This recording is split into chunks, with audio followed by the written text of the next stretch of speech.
The role of the Prophet is very often to bring bad news. They come down from the mountain with the message that the management is not pleased with how things are going down here. And I think one of the things about our current crises is that even our scientists have become, in essence, a kind of prophetic voice about how apocalyptic things are appearing on the horizon. So I know that your astronomer royal, Rees, actually questioned whether or not we'd survive the 21st century. Yes. So on that negative note, there is a temptation when you've seen the extent to which things that we value are being undermined, to simply to point this out and relay a negative message. But to do that is in a way to betray your duty towards young people, because many young people have inklings, of course, that things aren't going right. But they want to be given a sign that there's a way of life and a way of relating to others that will enable them to avoid this disaster and achieve the kind of fulfillment that is in their nature to achieve. Richard Weaver, who wrote Ideas Have Consequences, he says that we cannot combat those who have fallen prey to historical optimism. And then he says, such is the task, and our most serious obstacle is that people traveling this downward path develop an insensibility which increases with their degradation. And I think one of the things that for me is really striking about a lot of modern culture is how incredibly degraded it is and how insensible so many people are to the level of degradation. You were talking earlier about, just what sort of things should we be concerned to preserve, and what should be our attitude to innovation and progress. Many people will say, take the gay marriage issue, for instance. Many of its defenders will say, look, this is the progress, it's the adaptation of an old institution, an old way of doing things, to changes in society, right, which it would be foolish to oppose. Rather than oppose and create conflict, we should accommodate and adapt. And that, I think, is not necessarily the right argument about this issue, but it is something which is tempting. That way of arguing is very tempting, and there is a big question for religious people as to the extent to which they can adapt. If you haven't got any faith, you might think it's easy to adapt. But if you have a faith, one of the things that faith gives to you is certainties, and you can't adapt a certainty so that it fits a new circumstance, because then it ceases to be a certainty.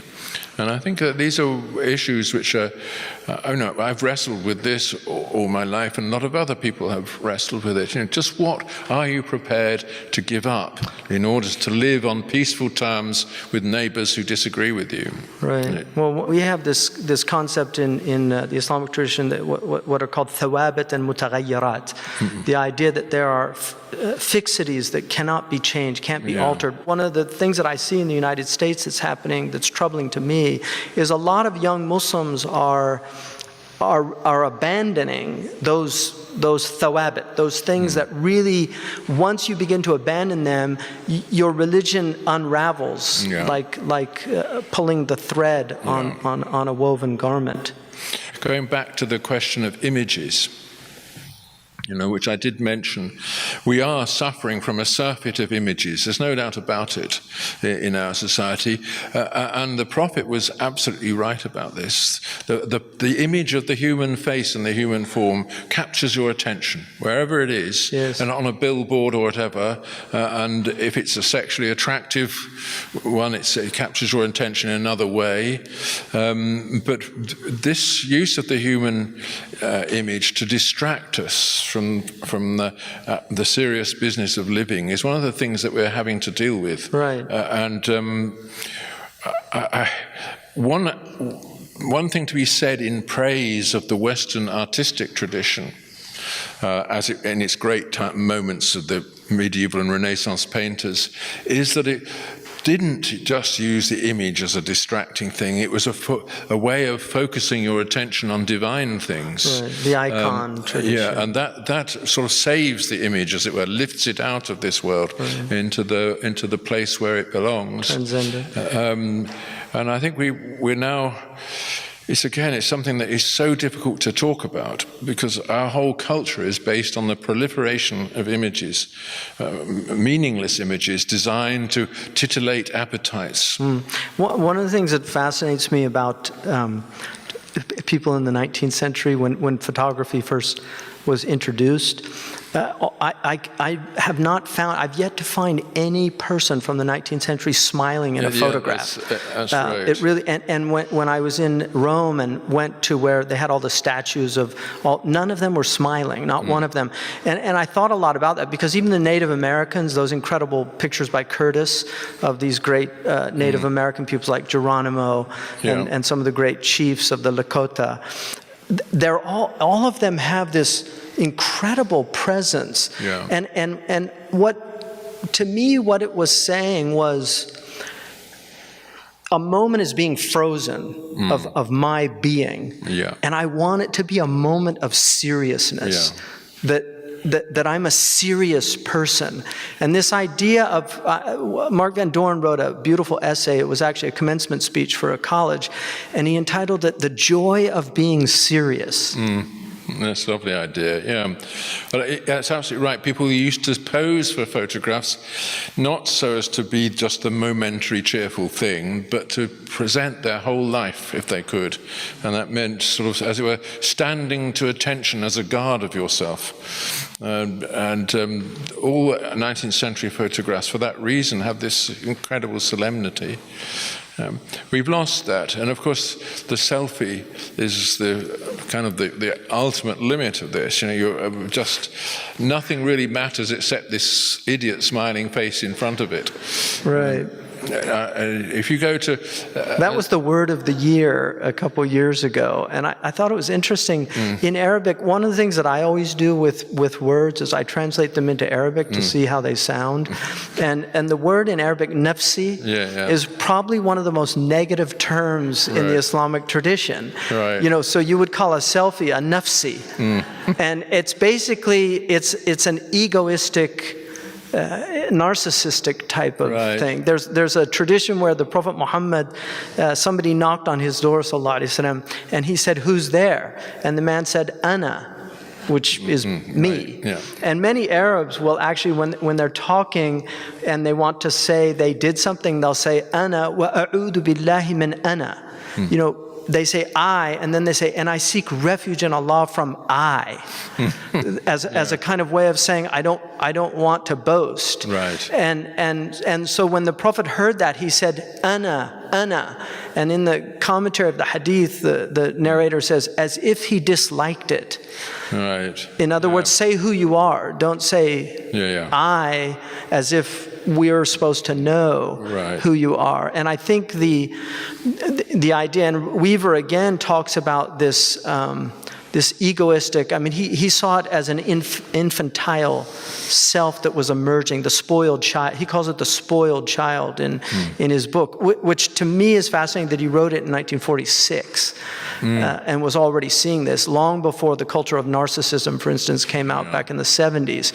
But increasingly, you talked about sacrifice, and I wonder if sacrifice is even possible in its etymological sense of sacris facere, of making sacred. This idea of sacrifice being so fundamental to our religious traditions. Well, yes, that's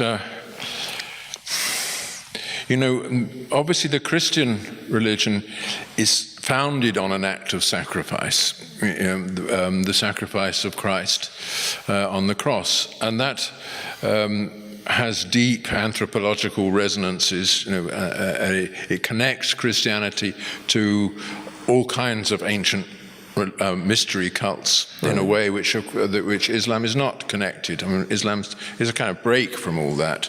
So, but it's normal for Christians to think that act of sacrifice in which the Son of God was himself the victim, but also forgave those who were perpetrating this crime. That act of sacrifice is a model for us in the sense that if he could bear that for our sake, then you can surely bear the things that you have to bear for others' sake. And so sacrifice the things that you want, sacrifice your pleasures and your own well-being for others, and know that you're following in his path. And I think that's obviously a beautiful idea. The same idea is there in Islam too, of course. Absolutely, and it's most honored in the mother.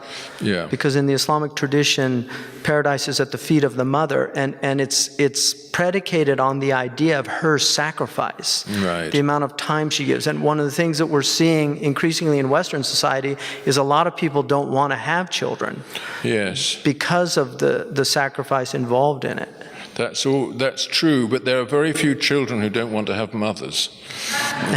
It's not a mutual thing. Right. Levi-Strauss argued that binaries were at the essence of civilization. Yeah. And one of the things that I think you talk about in the Fools, Frauds, and Firebrands is this inversion that's happened, like people like Derrida, who want to eliminate, in essence, the idea of binaries, that binaries by their nature are oppressive, because if you have the binary of male, female, of day and night, of dark, light and dark, that there's one of the binaries is privileged over the other. Mm. And so the thing to do is to get rid of these, and then it becomes, androgyny becomes a kind of... which is the norm. Where men are meant to get rid of their toxic masculinity, and the women are to get rid of their femininity, and we kind of merge into an androgynous being, which will remove this binary that by its nature is oppressive and hierarchical. Well, and then, of course, you get the idea that first of all, that sex is not always about this other thing called gender. And gender is something you can choose. It has been remade as an artificial thing. That's the problem. We always thought that there are certain things which can't be changed. Right. Or they're part of your destiny. And what you have to do is recognize this, accept it, and adapt it to the way of life which you choose. But that has now ceased to be a principle. Well, I think the Quran, and certainly in the hadith, there's an idea of this fitra, which is a principial nature. There's a principial nature to the human being, but that it can be corrupted. Right. And the Quran actually in the 30th chapter, there's a verse that says that this is the nature that God has made you on, the human being. Fitratullah allati fatara an-nas alayha. So God has, and He's Fatir, which is the originator of this nature. And then it says, do not change the nature of God. And there's a debate amongst the grammarians. Is that negation that you cannot change it, or is it a prohibition? And most of the commentators say it's a prohibition, meaning that the nature can change. And we know, you were at the Witherspoon conference where we were, and the neuroscientist who gave his lecture on the effects of pornography on the brain, he was basically arguing that a brain can be rewired, that there's a type of plasticity. But aren't we now, and this is another issue which I didn't touch on at all in my talk, but the problem of the emerging human being today, who takes all his information from this little screen in his hand and relates to other people through that screen, and perhaps often doesn't have really the ability to talk in an articulate way, to confess to his feelings or to relate. It's all text messages and images, and this is a very addictive thing for the reasons that the Prophet himself recognized, that you're rewiring your brain in this process, and I suspect we are producing a new human type. There is a new type that's emerging. Yeah, and that's it is very worrying then, because you don't really know how to respond to that.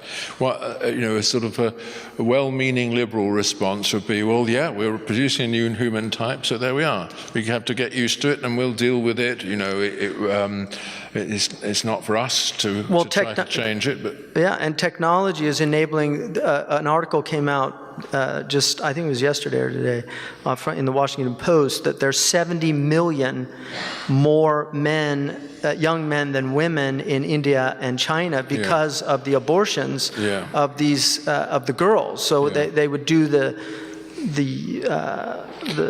ultrasound, and when they saw that they were going to have a girl, they would abort it. And so now they're saying that you've got a widespread rape because these men are going out, and also women now are being imported into China, and because they're not Chinese, then they tend to get into situations where they're abused by family members and things. So all this is worrying and alarming, but we have to say also that we can't remedy all these things, but we've provided ourselves with instruments like the ultrasound thing and like the iPhone, which can be used to radically change the human species and perhaps to harm it. Our moral values come from our being the things that we are, so they don't equip us to deal with things that we are not. And yet things that we are not might be coming into being. How do we deal with them? This is a real question. You're okay. You can sit here and you've got a nice collection of students. You can tell them the things that you think are true, and you know they're going to respond and be okay about it. But there's all that world out there. No, they're grappling here. Right, okay. But there is the world out there which is not responding to you and me. Right. And it is producing new human types and new forms of networks and relationships which we can't necessarily deal with on the basis of the moral inheritance that we already have. And I think one of the problems for somebody like you is it becomes a type of Cassandra situation where I think it was Kierkegaard who said that one man can't save the world, but he can certainly help show the world where they're going. Yeah. And he argued that most people could not see where the world was going because they lacked a dialectical ability and the imagination to do so. But we have people that do see where the world's going and have for quite some time. Technology is one area that can sacred truths survive in a world in which technology begins to not be a tool, but becomes very much a force in the world. The thing in charge. Exactly. That we become servants of the technology as opposed to the technology serving us. Well, what do you think one should do about that? I mean, we know that this is true. Various writers foresaw all this, especially, of course, Aldous Huxley in Brave New World. Huxley's a good example. And George Orwell in 1984. I've always taken the view you can only influence a small number of people, and you can only do it in the end by setting an example. Setting things up where you are also central to what you're setting up, as you do in a family, and you set an example to your children, who then reject it completely, of course, but still, you've done your bit when that happens. Well, hopefully, and over time, they begin to see the wisdom of some of the things. I mean, I certainly saw that with my own parents. Yes, of course. But one goes through a period of rebellion. But if they've done their work correctly, the parents, you come back to affirming the good bits of what they had tried to communicate to you. But there's so many in the world in which we are today, where there are so many children who come into being without parents or with only a half of a parent. There's a real problem. And then all that is given to them is addictive distractions, And what's going to come out of that? Now, I'm talking in a very negative way, and as I said before, it's wrong to talk purely negatively. No, absolutely. And I think one of your great critiques of a certain mindset is the destructive aspect of that mindset, that there are people that want to tear down. And I think it seems to me that you've dedicated your life to conserving what's good of the past. That's very important. But one thing I want to ask you about this, I think one of the big challenges for people that take a conservationist approach to conserving these things of the past, they're up against a lot of modern people that don't see a lot of good in the past, especially marginalized people who see a lot of negative aspects of the past. And one of the things that religion, I think, has always been capable of doing is holding people up, even in the worst type of despondency, that there's this ability to elevate the soul or the self. But for conservative people to recognize a lot of these critiques that are being put forward and that are so seductive to people that are marginalized, that are disenfranchised, and that feel that pain. Yeah. What do we do with the marginalized? Yeah, I mean, the fact is, often people get a lot of self-glamour out of representing themselves to themselves as marginalized. You know, if you've been a person of old-fashioned conservative views in a modern university, as I was, you are seriously marginalized. But you don't make a fuss about it and say, look, I'm a victim, help me. You just recognize that you've got views which expose you to a certain kind of belligerence. But it's people, when people think that they're marginalized in such a way that they themselves can do nothing to remedy the situation, that's when it's dangerous. But we live in a society which has institutions through which all that is mediated. People can protest. People can say, look, it's all very well for you, but what about me? And in the past, you know, people have always taken note of this and said, yeah, well, explain to me your problem. Let's see whether we can help. One of the things you've written about is architecture and the importance of architecture and sacred space. And for me, one of the important things and aspects about a space to study in is that it be beautiful. One of the most stunning aspects of traditional Islamic civilization was the schools, including the children's schools, are now museums for people to go and literally marvel at their beauty. And one of the hallmarks, and I think Prince Charles talked about this in your country, the ugliness of modern architecture. Well, and we're living through this, something, I think it's that Czech writer, I can't remember his name now. Havlek? No. Talks about the uglification of the world. Right. It's a word comes from Alice in Wonderland, actually. But it's true that people now build without any consideration for how the building fits into its environment, what it does to the street, how it looks to the passerby, purely to satisfy a client. You know, the client wants rooms for 150 offices, so you build a hideous block in the middle of things which eliminates the street, eliminates the public square, and is something which nobody wants to look at, nobody can bear to look at.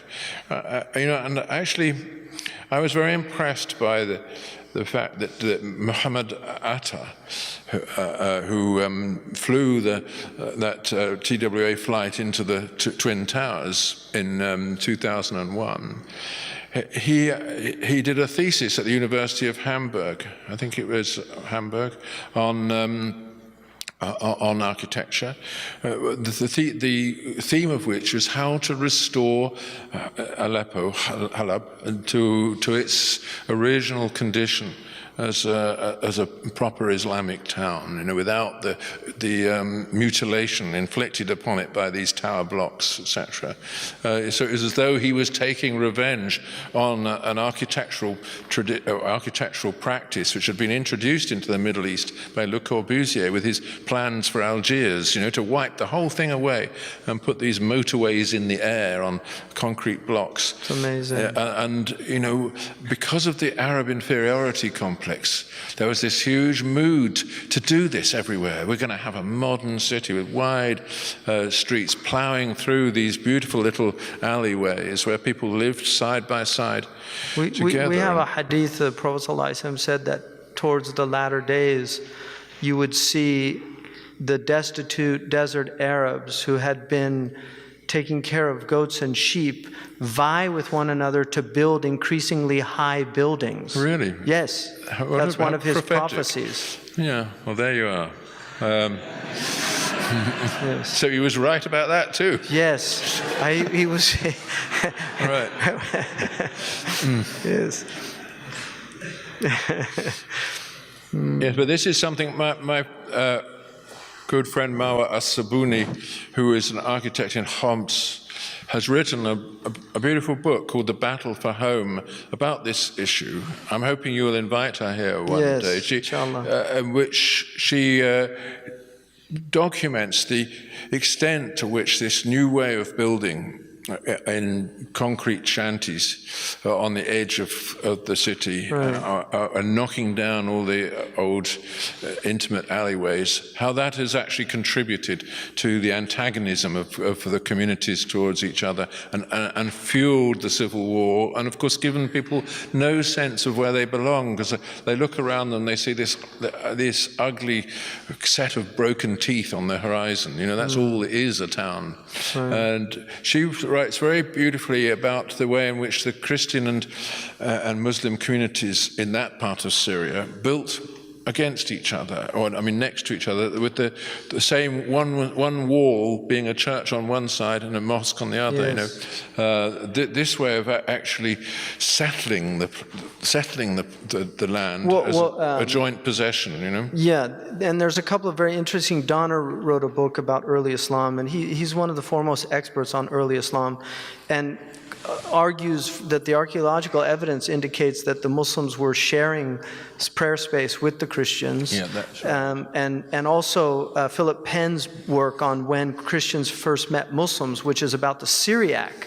So all of the non-Orthodox churches, how they really saw the Muslims as just a great boon. And I just got a midrash from a rabbi who's a friend of mine, sent me a midrash about the Jewish rabbis saw the Muslims as a great blessing when they came into Jerusalem, because they were preserving monotheism for the Temple Mount, which was being used as a garbage dump at the time by the inhabitants. I want to ask you about the great transcendent ideas of the Greeks, these three transcendent ideas of truth, goodness, and beauty, which I think show up in Islam with the idea of Iman, Islam, and Ihsan. That Iman comes out of the truth of God, the reality of God, and then Islam is a praxis of goodness, and then Ihsan is making things beautiful. And also we're using the trivium as a kind of, it's really it's the foundation of the pedagogy. This idea that logic, which is the pursuit of truth, grammar, the pursuit of goodness in communication, and then rhetoric in the pursuit of beauty. That how do we restore these transcendent values that were shared by all of the great civilizations?